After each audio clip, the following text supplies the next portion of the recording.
Tiara, welcome. And a first question to kick this off, I thought it would be fun if we could just share with everybody briefly our language learning backgrounds, what languages we learn nowadays, and kind of our goals for ourselves in 2024 with language learning, and also maybe some wishes for the people who are watching who are learning languages, maybe something just kind of like spiraling into a big question, but somehow it all works together in my mind.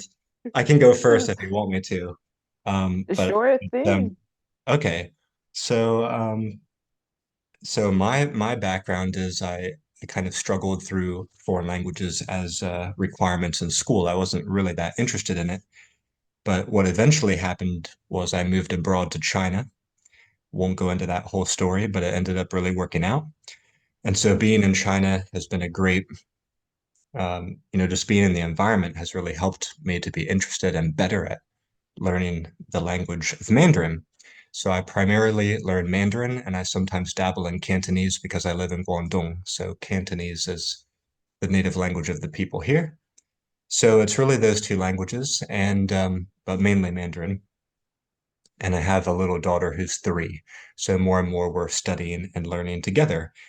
And coming upon this new year, it's forced me to reflect a lot as I've gotten busier as a father. And I've realized that I need to be really opportunistic. And if I have 15 minutes here, if I have 15 minutes there, I need to not make an excuse to just scroll on my phone and waste that time. I need to take that time as the only chance I'm really going to have today to learn a language. So I'm being more opportunistic. I'm trying to seize those moments to study and also study alongside of my daughter. So we get a lot of library books with Mandarin, English, with the pinyin. We read them together. So I'm getting much more into reading children's stories again. I do like that, but I'm getting into it much more now with her. And my wish for the language learners out there in this year, 2024, would be a similar thing. Be opportunistic, see where you have the opportunities to study in your life. Don't make excuses and be willing to try new things and new methods that will fit where you are right now. And wow, that's a lot. I don't want to hog the stage. No, Kira, how do you feel no. about it all?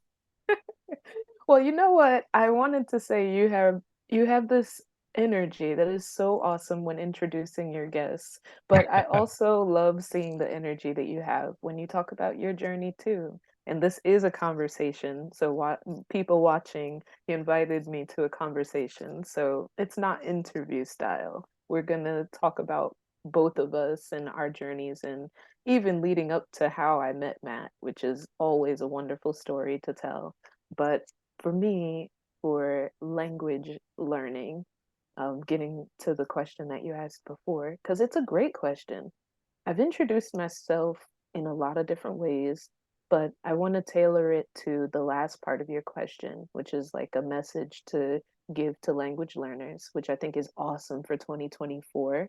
Um, so I started learning Spanish in school, like most people in the East Coast area, I'm quite sure, in elementary school. And I loved my teachers for their energy, but even more so for being able to use it right away in the convenience stores or right away at the sandwich shop next to the convenience store or Bravo, which was owned by native Spanish speakers, I believe from Mexico, but don't quote me on it. And so it wasn't something that came from like it was my choice, but it was because I was surrounded by it enough for me to feel that connection with, Cool. oh, if Yeah. I use Spanish, they're going to add extra cheese in my sandwich. Or if I use Spanish, maybe I could get an extra candy in my bag. Yeah, And you have a so, practical way to apply it and use it. yeah. And so I really loved Spanish class, and I never understood why my family didn't understand how powerful it was. I thought it was a superpower. And then Mm. fast forward into a Catholic school where I wanted to study Latin and ancient Greek because my religion teacher had those posters in the wall. And again, it just felt like if I learn it, then my brain will just expand, you know? I could understand what people were trying to say in the past. And in between that, there have been people from different countries that came to our schools, and I always found it interesting to know about the world outside of my small state of New Jersey, right? And Hmm. so going into college, studied Latin and ancient Greek, studied linguistics, studied Italian, and eventually studied abroad in Italy.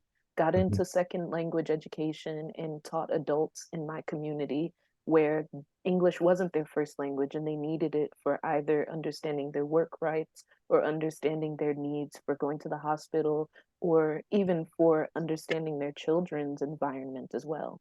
And Hmm. so going from that into working a little bit in Italy as well, and then coming into Korea and realizing now it's the reverse. I'm the one that needs to understand my work rights. I need to understand my health care.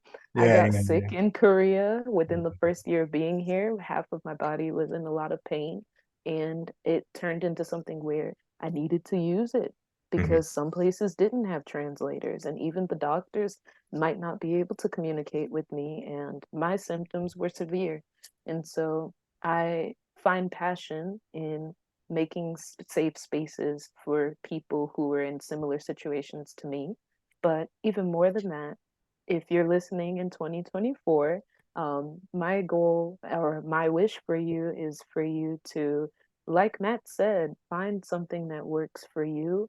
Try new things. Don't be afraid because language learning is a part of you and it's a way to connect with the world and it's a way for you to stand strong in yourself, which I feel I could have Hmm. worded it better, but it gives you a source of strength and confidence as a person to be able to express yourself in the language that you're looking Hmm. into strengthening for the year. So, yeah, language is my strength, I guess. Yeah, that's cool. That definitely resonates with me, the last part that you said. I made some videos recently where I pointed out language learning, it really does teach you a lot about yourself and builds your character and personality. And I think that's because at the root, what you're doing is you're expressing yourself, you're conveying ideas, you're exchanging information. So it's easy to feel stupid and embarrassed when you're trying to do this in a foreign language because speaking a language is bound up with your sense of self-identity and your feeling of how intelligent you are and do other people respect you and understand you. And Hmm. so Tiara's right. It's you're going to be building yourself along this journey. It's not just about learning a foreign language. Hmm. And Tiara, it was kind of cool just now. I was thinking how we both had experiences learning foreign languages when we were younger in university, but it seems like it wasn't until later we both had the idea to create products and services. Is that right? Yeah, So I it came a was little bit scared. later. We were kind of like making things for ourselves and for our friends, and it kind of blossomed into this entrepreneurship, this idea to do our own companies, products, and services. And Hmm. I got a couple of Tiara's decks. I've bought in a few. I bought in is that that's not the word. See, that's my Yeah, native language, and I screwed it up. Um, no. I've bought many of Tiara's decks over the years. I'm definitely planning to buy more because they're so perfectly made. I got a couple Thank of you. her spade language packs here recently. I just wanted to show these cards off really quick. Just literally got these Wow. in the mail just a few days ago. Yeah. I just had to show them. They're excellently made, and I was noting just today this they're Wow. slightly smaller size from left to right than the type of Hmm. size I typically use, which makes them really comfortable to hold in the hand. So I really like that. And I noticed also there was a year printed on the little rule booklet, I think Hmm. 2021, and I was curious, is that when you first put out this game? And I was hoping you could tell us, since then, how's been the impact of it? And what does the future hold for you with card games? Are you thinking about doing more editions, different types of games, or maybe not? I don't know, but I was curious if you could kind of tell us the history of this Spades language pack. Well, you know what? This is so awesome because maybe you could relate. I didn't think about when I created the rule book or anything. Fun story, I created Speak in Spades with a resource with just the journals. And literally a month after launching, I talked to my friend, and he was in China visiting his family. And he was from my dorm when I was a resident assistant, and now he's a Chinese teacher in the US. I believe he's still in New Jersey right now. But he said, you made Speak in Spades, but you didn't teach me how to play spades. I have known him for about 6 years at that time, and I promised him when I first met him that I would teach him how to play spades. And he was like, do you hate me? And I said, no, but you just gave me the wildest idea. That's So I said to him, I was like, could you help me with like creating the rules for some of these games? Because I know them, but I don't know how to like, word it or how to create the language challenge aspect of it. Because now I was thinking, I want to make my own deck of cards. And he said, well, you should put language challenges on them. And it started from that conversation in mm. February. Oh, that's And cool. so, yeah, Yeah, and it's yeah. because of him. And he said, I I didn't would know love that. to use it in my classroom. And Oh, that's so, cool. Yeah, I never knew that. I never knew that little backstory. yeah, Oh, that's so cool. yeah, isn't it? It's Yeah, how like the things work sweetest out thing. sometimes is wild. Hmm. Yeah, and so we worked on it for months. We had to go through two different artists before finalizing the person who would create the final design for the cards and for the packaging for the box and even the workbook. And the hardest part was writing out the instructions, to be honest. It was hard to narrow down the list of challenges on the cards, to be honest. Mhm. Originally, A each of rule the book six right here. colors. Oh, wait, wait, that's awesome. Well, that's Yeah, I just such want an to show it awesome as you're thing. talking about it. I just want to point out the little rule book with the check Yeah, marks and things. Yeah, very thank you nicely so done. much. But yeah, and so it was a crazy adventure to build it, and I'd love to do it again. And the same friend, so the reason why your question was so crazy, the same friend talked to me, I want to say in November, and he was like, what's the next game? And I was like, I don't know, you have to tell me. And I laughed. And he was like, it would be good to do a picture game where you Uh, have to describe the pictures. And I was uh, like, this is seriously genius. So I have a bunch of ideas for a picture game that I feel like it could expand as people grow. And mhm, I think it'll be great for beginners who want to work on self-expression because mhm, the whole brand of Speak in Spades was literally speak, play, learn. And my cheesy subtitle was Ace Your Language Goals. mhm, mhm, mhm, And I wanted to focus on expression. So to have an image and to be able to describe it with a certain set of rules would mhm, just be an awesome way to use it in any setting and even as a solo learner. And mhm, measurability and self expression was all that I wanted to do with every product and any service that I put for the brand. mhm. Hmm. I think that would be a great idea. And why I say that is because I've noticed something happening a lot with the card games that I make. When I see Hmm. people play them, they have a tendency to, like the cards I make, they'll have pictures and they'll also have prompts and topics and questions. But what I often see people do is they'll take the picture as inspiration for what they're going to talk about, or they think they should and they must talk about the Hmm. picture on the card when often they don't have to. The picture is really, in some of my games, it's really just there for decoration, but people find themselves discussing the picture on the cards. Maybe that helps them to feel more comfortable to speak. So I think that's naturally what people want to do when they're playing the games is talk about what's on the card. So Hmm. for me, I was thinking it's maybe mere decoration, but a lot of players will take it as more than that, and they naturally think they should talk about it. So if you could codify that into the actual purpose of a game, I think it's going to go well. Yeah. And it's funny that you mentioned that too, because man, I wish I was as prepared as you are. I have the cards in my bag because every Sunday we do a language exchange here in Daegu. It's been going really well, and the last hour is where they could be in small groups and play games. And so sometimes they play your card games more than mine. I think there's a group that specifically loves the fantasy aspect of your cards. So we love your designs here, but I think they're literally in my husband's car at the moment. No worries. And but the thing is, it's true. I have caught a few of them trying to like figure out what the Yeah, pictures are. yeah. I have the part one and part two of the print and play Uh-huh. for heading, no, not heading into language land. That's your a newest game. Yeah. Oh my God. Language Uh, guardians. yes, language guardians. I was gonna say language cards, and I was like, no, this is wrong. But I have language guardians and they don't do the rules at all. So what they've done is they decided when they put the card down, they have to describe the picture or we have a box with different questions. So they just pick one from there and they do those questions. Or they do a challenge on your cards for double points. Hmm. And I'm like, this feels like true Uno because everyone makes up their own rules for Uno. Yeah, I've yeah. never been in a house where the rules are the same as mine when we play Uno.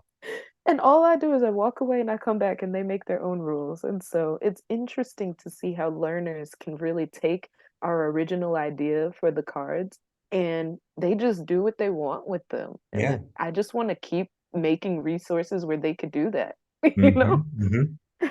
That's amazing. And I've done the same thing with my friends and family too. I've got a little nephew he's probably about 10 or 11 now.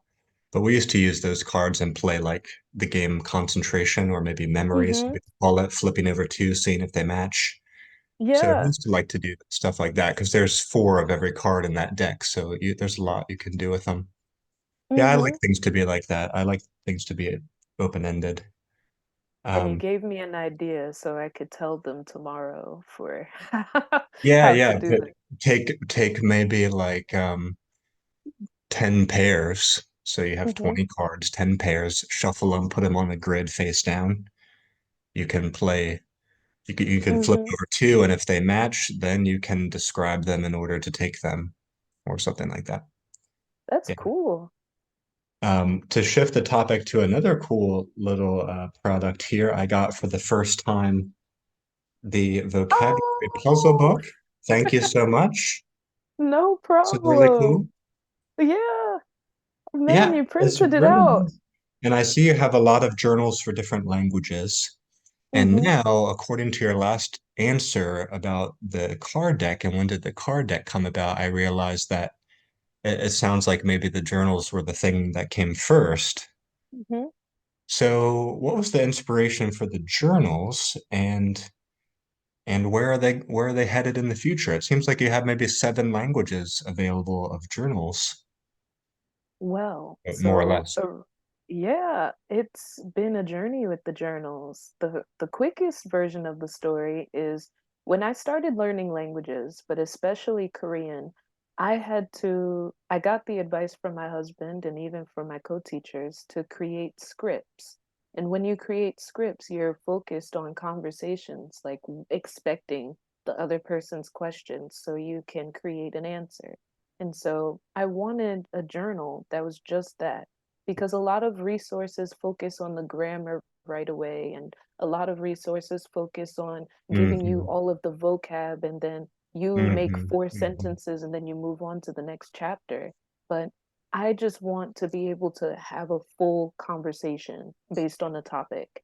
Or maybe I'm prepared to answer 15 questions related to traveling. If it's outside of those 15 questions, then teach me and put it in the one place. So I packed 150 questions in this journal. Or before the actual product of the journal, I had a notebook I carried with me everywhere, and I would ask people to repeat their question so that I could write their question, and I would go home and try and create my answers. In the Cool. moment, I couldn't answer them, but I learned a lot of questions Oh, because what a of great asking idea. real people. That's a And cool so, tactic. Yeah. right? And so a lot of my friends, they were also interested in learning Korean here, but I wouldn't want to say they were lazy, but they wouldn't want to do the same thing that I did. I admit it's a little Mhm. crazy to just Mhm. carry around a notebook everywhere. It feels like Death Note a little bit. And so and so I made a list of questions for them to try to translate and answer. So originally it was supposed to just be one product, and I was only having it in English because my audience was just people in Korea that wanted to have conversations, but Mhm. people wanted it translated. So I got it translated into Spanish and French and Portuguese for Naya from Language Studygram on Instagram. And Okay. then it slowly grew. I met someone from Japan and when we were on Twitter, or the backstory behind meeting you for the first time. Uh-huh. Then he translated it with his father. So there's a beautiful story for the Japanese book. And then my husband translated the Korean book. And now we're using the Korean journal for a conversation program that's like an online tutoring session. And so to be able to Great. reuse it Yeah. is so awesome. And Yeah. last year I was able to use my journals in the Hagwon, the after school that I work at.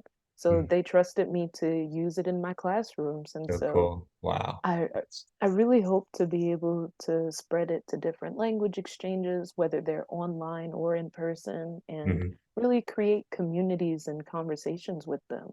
You're going to get a lot of mileage out of these products because they're so perfectly made. I mean, Thank you. they're just like infallible, foolproof things. And I want to make a recommendation. If I hadn't told you before about my friend Leon Ikaza, do you know him? Hmm. Does that name ring a bell? Leon Ikaza?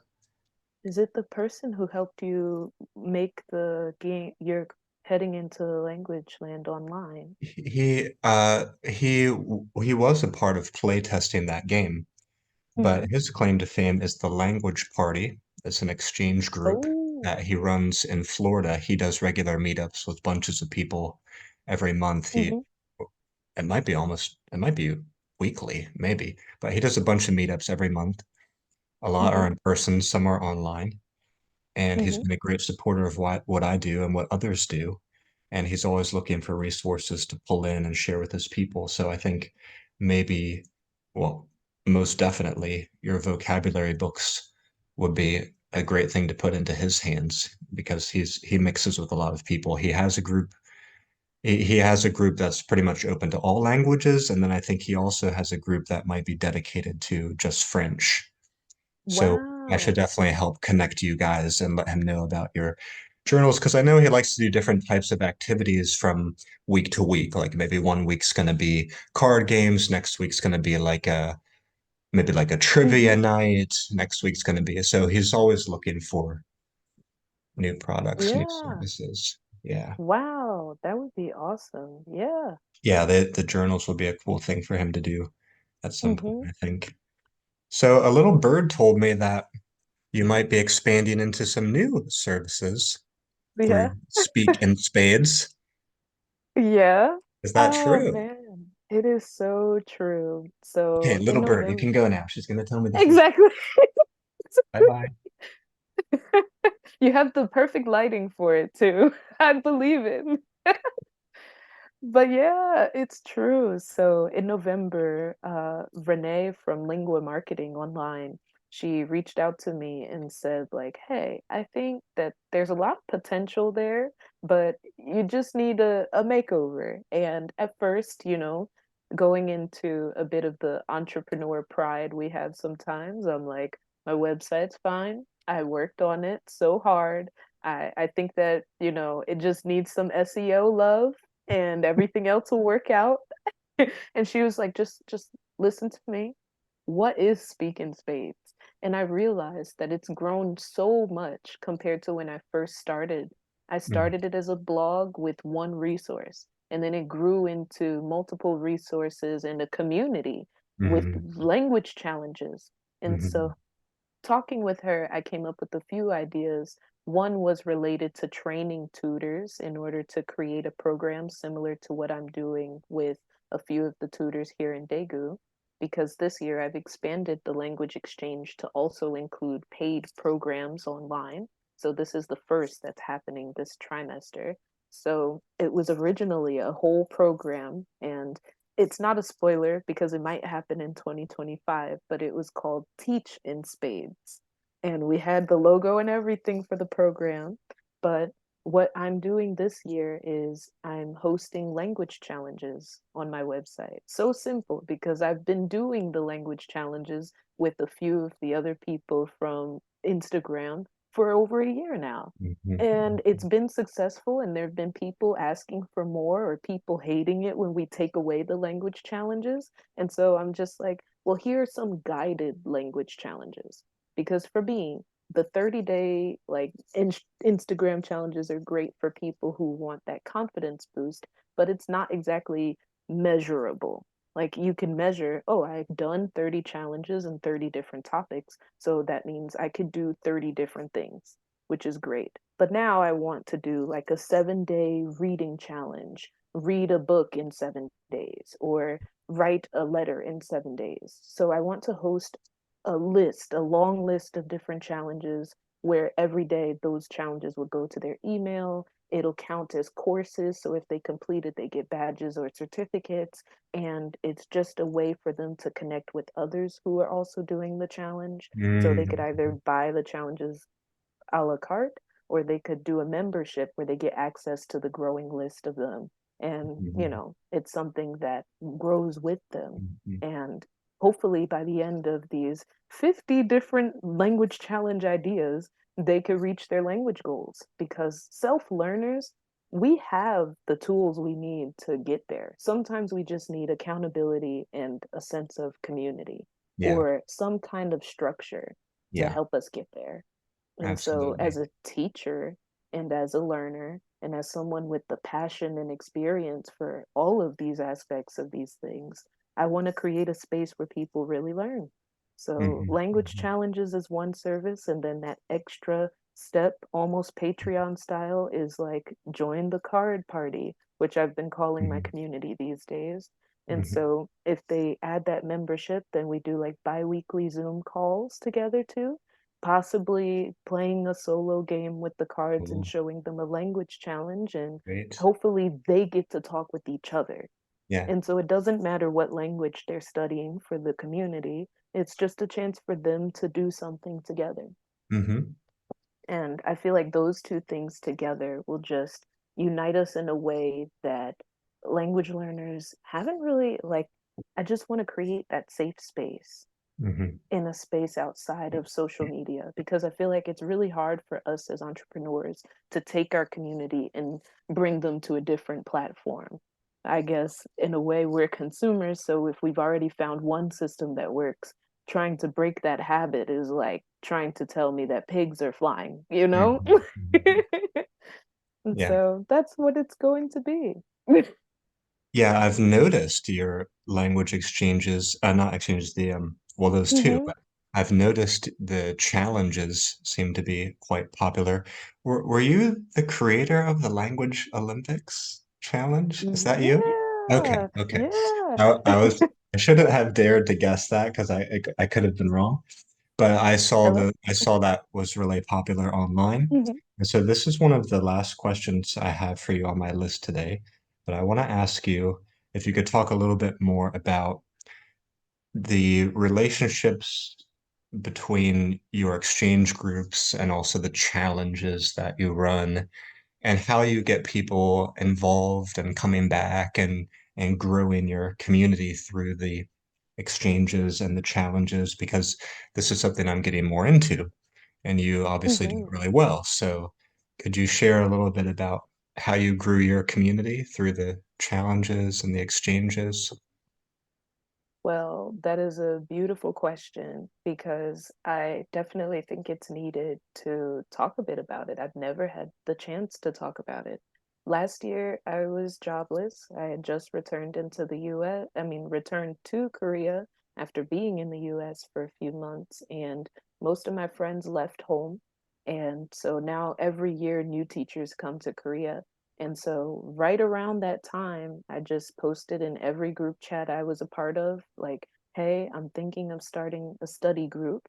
who, if you're interested, follow this link to the new group chat. And Mhm. the very first meeting took place 2 weeks later because it started growing pretty fast. And I just kept telling them, like, what do you want to see? Like, how do you want to reach your language goals this year? Are you talking about Facebook groups?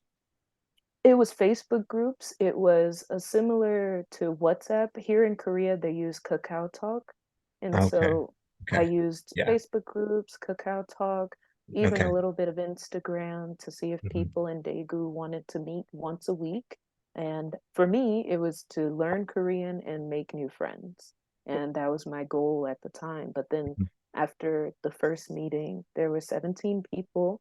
And then I didn't expect it to grow more than that. I just wanted a small group where not even that was way bigger than the group that I originally thought.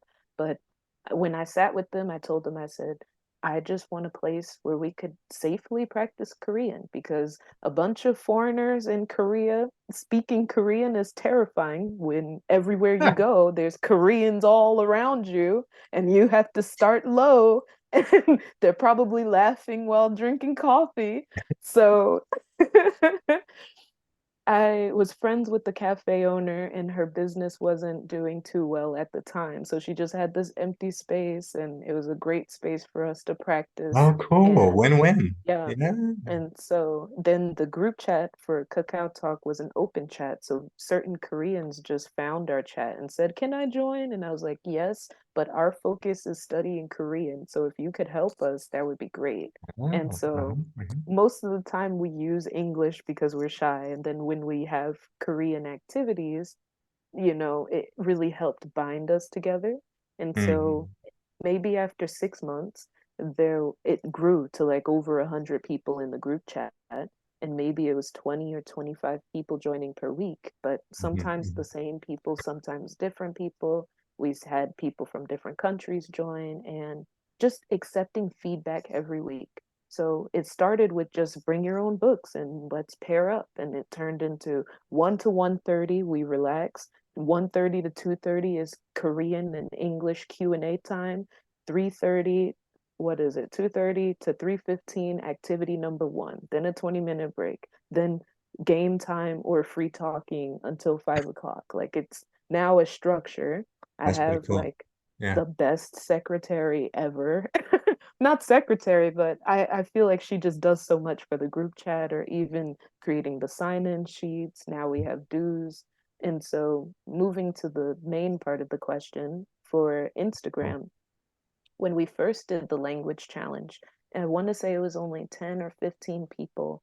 And those same 10 or 15 people, every day we just posted their progress on our Instagram story and we privately cheered them on, like, hey, you're killing it. If they posted Mm. it as their Instagram, like reel, we would make sure we commented on every single one, or we made a certificate at the end of the program, even if they only did one challenge throughout the whole 30 days. We wanted to show them, like, you know what? This is big news for us. You're not even from our hometown, and you gave this challenge a try. Uh-huh. And Mhm. by the time the Olympics came, so Naya is the one that came up with the idea and she invited me. So I will always say, like Naya from Language Studygram on Instagram, she's Mhm. fantastic. She's a law student now, and it's just awesome to be able to work with her. But Mm. the Language Olympics came, and we knew we wanted it to be a writing challenge, and we Mhm. wanted 4 hosts. So we added 2 hosts, including Renee, and so it was the 4 teams. And then we knew in our hearts, like, if it's a team based game, more people are going to join. And Uh-huh. so it was insane. And telling them, like, hey, you have to reach out to everyone all the time. We created a group chat for each of the 4 teams. We took their points. We did everything we did for Mhm. the December challenge. And I guess they could really see our heart, and Yeah. just being honest about the process. They like seeing the process of, like, okay, we're building up for something, wait a week for the big news. And we gave language journals as well in order to, give them something that they're just like, oh, this is exclusive, because all I did was sign up and now I get this Mhm. journal Mhm. and I'm a part of a group and we're Mhm. going to win. And Hmm. so that really added to the success of December as well, where most of the people either participated in the very first Blizzard or they participated in the Language Olympics. And even between those 6 months, because between June and December, we still tried to post in that group chat at least once or twice a month. Are you resting? What is your language goal for this month? Or something like that. My Hmm. group, Hmm. they all still talk to each other and just creating that sense of community as far as like, I'm a human. I'm not going to be here every day, but I'm here for you if you need it. Sometimes they ask me, like, when's the next challenge? Or can you be my accountability buddy? And I'll be like, I'm busy this month, but I'm here for you. If you at me on any of your posts, I will cheer for you.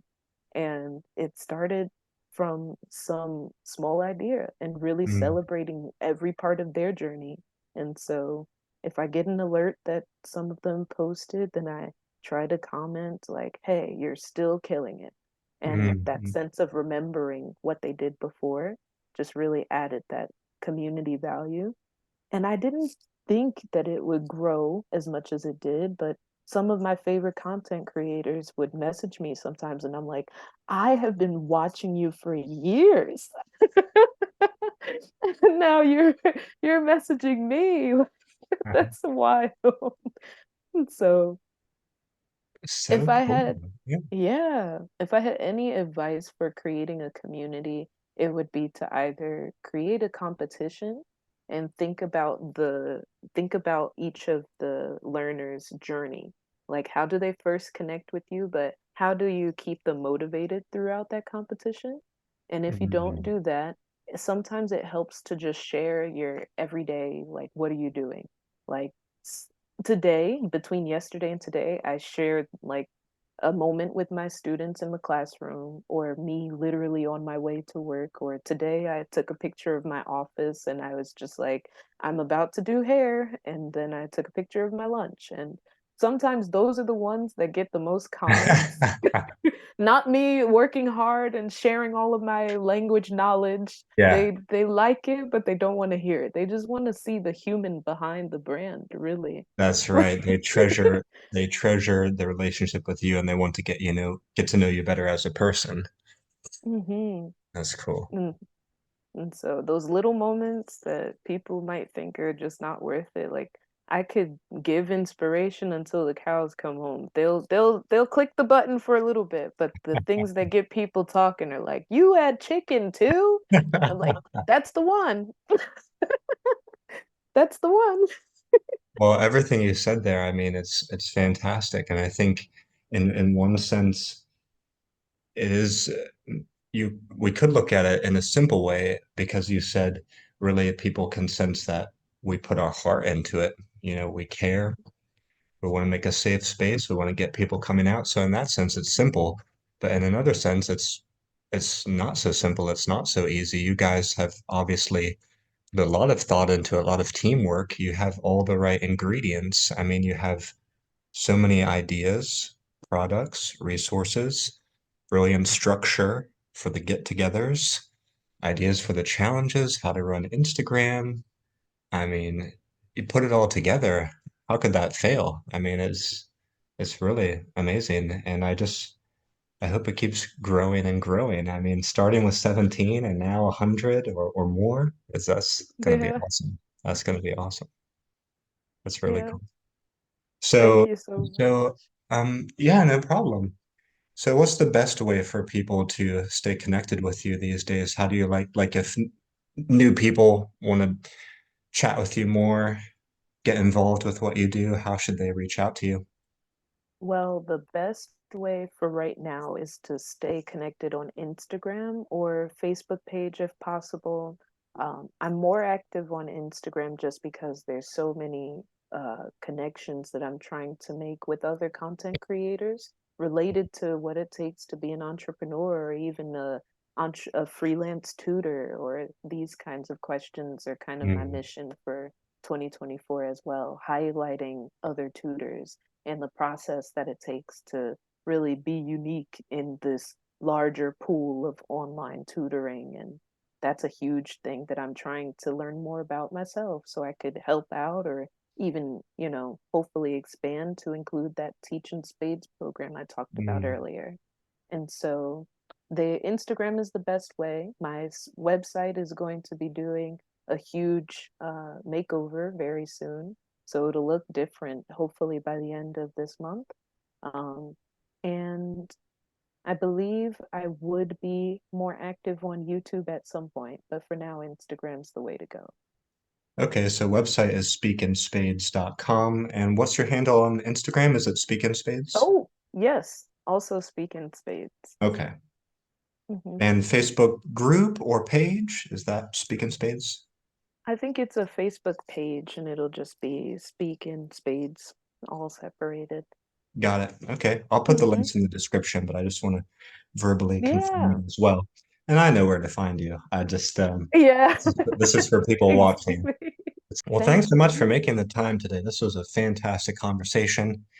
And Yeah, guys, leave us some comments down below. Tiara and I want to chat with you. We hope you enjoyed this video today. And good luck with all of your language learning in 2024. And if you're creative like us, bring those things to market. We want to see it. Show us exactly. show us the products and services. We want to be a part of what you do too. Hmm.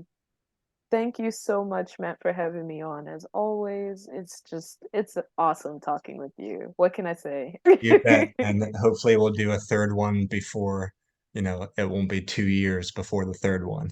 Okay. Exactly. We'll have a part three, and maybe a year later would be the sweet spot, I think. You All heard right. it here. I earned it. Boom.